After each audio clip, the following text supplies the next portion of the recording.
혹시 이런 경험 있으신가요? 중요한 회의 전날 밤, 속이 더부룩하고 답답해서 잠을 설치고 아침에 일어나니 또 속이 쓰리고 메스껍죠. 병원에 가서 검사를 해봐도 특별한 이상은 없다고 하는데 스트레스만 받으면 어김없이 찾아오는 이 불편함. 바로 신경성 소화불량입니다. 오늘은 많은 분들이 고민하시는 신경성 소화불량, 왜 생기는지, 어떻게 해결할 수 있는지, 그리고 도움이 되는 영양제까지 자세히 알려드릴게요. 신경성 소화불량의 모든 것. 자, 그럼 먼저 신경성 소화불량이 정확히 뭔지부터 알아볼까요? 신경성 소화불량은 의학 용어로 기능성 소화불량이라고 부릅니다. 위나 십이지장에 궤양이나 염증 같은 눈에 보이는 병변은 없는데 소화불량 증상이 계속되는 거예요. 증상은 정말 다양합니다. 속이 더부룩하고 명치가 아프고 트림이 자주 나오고 메스껍고 조금만 먹어도 배가 부르고 심하면 구토까지 하기도 하죠. 그런데 여러분, 왜 검사상으로는 아무 이상이 없는데 이런 증상이 나타날까요? 바로 우리 뇌와 장이 서로 긴밀하게 연결되어 있기 때문입니다. 이걸 뇌장축이라고 하는데요. 쉽게 말하면 우리 뇌가 스트레스를 받으면 그 신호가 바로 장으로 전달되는 거예요. 실제로 연구 결과를 보면 스트레스를 받으면 우리 몸에서 코르티솔이라는 스트레스 호르몬이 분비되는데 이 호르몬이 위장 운동을 방해하고 위산 분비를 증가시킵니다. 그래서 속이 쓰리고 더부룩한 거죠. 또 하나 중요한 사실이 있어요. 우리 장에는 세로토닌이라는 행복 호르몬의 90%가 존재합니다. 그런데 스트레스를 받으면 이 세로토닌의 균형이 깨지면서 장 운동이 불규칙해지고 소화 기능이 떨어지는 거예요. 여기서 잠깐 재미있는 사실 하나 알려드릴게요. 우리가 긴장하면 배가 아픈 이유, 시험 보기 전에 화장실에 가고 싶은 이유가 바로 이 뇌장축 때문입니다. 뇌가 긴장 신호를 보내면 장이 바로 반응하는 거죠. 그럼 신경성 소화불량은 누구에게 잘 생길까요? 첫째, 스트레스를 많이 받는 분들이에요. 직장인, 수험생, 육아로 지친 부모님들이 특히 취약하죠. 둘째, 불규칙한 식사를 하시는 분들입니다. 아침을 거르고 점심은 급하게 먹고 저녁은 과식하는 패턴이 반복되면 위장이 혼란스러워해요. 셋째, 예민한 성격을 가진 분들이에요. 작은 일에도 걱정이 많고 완벽주의 성향이 있으면 신경성 소화불량이 생기기 쉽습니다. 넷째, 수면이 부족한 분들입니다. 잠을 제대로 못 자면 자율신경계가 불안정해지면서 소화 기능도 떨어지거든요. 그리고 최근 연구에서 밝혀진 흥미로운 사실이 있어요. 장내 미생물의 불균형도 신경성 소화불량과 관련이 있다는 겁니다. 우리 장에는 100조 개가 넘는 미생물이 살고 있는데 이 미생물들이 우리 기분과 소화 기능에 영향을 준다는 거죠. 실제로 한 연구에서는 신경성 소화불량 환자들의 장내 미생물을 분석했더니 건강한 사람들과 비교해서 유익균은 적고 유해균은 많았다고 합니다. 그래서 신경성 소화불량을 개선하려면 단순히 소화제만 먹는 게 아니라 스트레스 관리, 규칙적인 식사, 충분한 수면, 그리고 장 건강까지 종합적으로 관리해야 하는 거예요. 신경성 소화불량 해결 방법.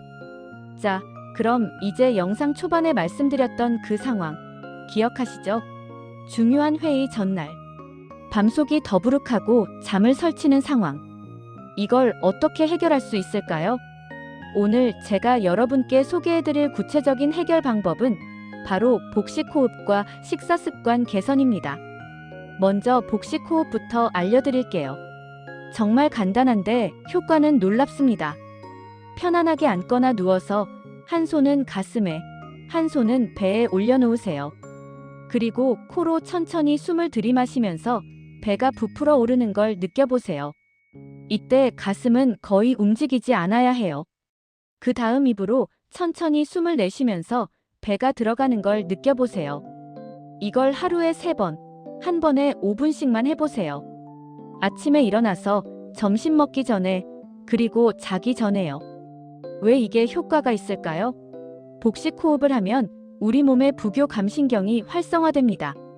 부교 감신경은 우리 몸을 편안하게 만들고 소화 기능을 촉진하는 신경이에요. 스트레스를 받으면 교감신경이 과도하게 활성화되는데 복식 호흡으로 이 균형을 맞춰주는 거죠. 실제로 한 연구에서 신경성 소화불량 환자들에게 8주 동안 복식 호흡을 시켰더니 증상이 크게 개선되었다고 합니다. 다음은 식사 습관 개선입니다. 첫째, 규칙적으로 식사하세요. 매일 같은 시간에 먹으면 우리 위장이 리듬을 찾습니다. 둘째, 천천히 꼭꼭 씹어 드세요. 최소 20번 이상 씹으면 소화가 훨씬 잘 됩니다. 셋째, 한 번에 적게 먹고 자주 드세요. 과식은 위장에 부담을 주니까요. 넷째, 자극적인 음식은 피하세요. 맵고 짠 음식, 기름진 음식은 위장을 자극합니다. 다섯째, 식사 후 바로 눕지 마세요. 최소 2시간은 지나고 누워야 역류를 막을 수 있어요. 이 두 가지만 꾸준히 실천하셔도 신경성 소화불량이 많이 좋아지실 거예요. 자, 오늘 내용 정리해 볼까요? 신경성 소화불량은 스트레스와 뇌장축의 문제로 생기는 거고요. 복식 호흡과 올바른 식사 습관으로 많이 개선할 수 있다는 거 기억하시죠? 그런데 여기에 더해서 도움이 되는 영양제를 소개해 드릴게요. 첫째, 프로바이오틱스입니다. 장내 유익균을 늘려서 장 건강을 개선하고 뇌장축을 안정화시켜줍니다. 락토바실러스나 비피도박테리움 같은 균주가 들어있는 제품을 선택하세요. 둘째, 마그네슘이에요.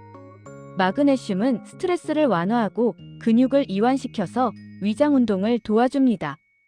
특히 산화 마그네슘이나 구연산 마그네슘 형태가 좋아요. 셋째, 비타민 B군입니다. 특히 비타민 B1, 비타민 B6, 비타민 B12는 신경 기능을 안정화시키고 스트레스 대응력을 높여줍니다. 넷째, L테아닌이에요. 녹차에서 추출한 성분인데 긴장을 완화하고 마음을 편안하게 해줍니다. 다섯째, 소화 효소입니다. 아밀라아제, 프로테아제, 리파아제 같은 효소가 음식물 분해를 도와서 소화 부담을 줄여줍니다.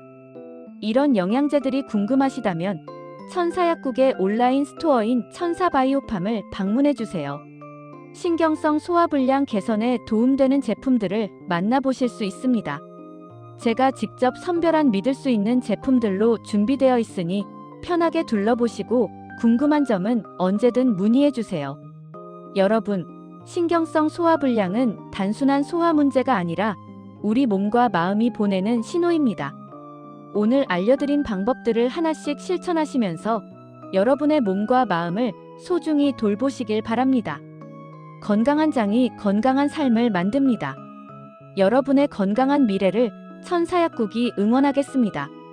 오늘 영상이 도움되셨다면 구독과 좋아요, 알림 설정 꼭 눌러주시고요. 댓글로 여러분의 경험도 공유해주세요. 신경성 소화불량 개선에 좋은 영양제에 관심 있으시면 천사바이오팜 네이버 스마트 스토어에 방문해주세요. 다음 영상에서 또 만나요. 건강하세요.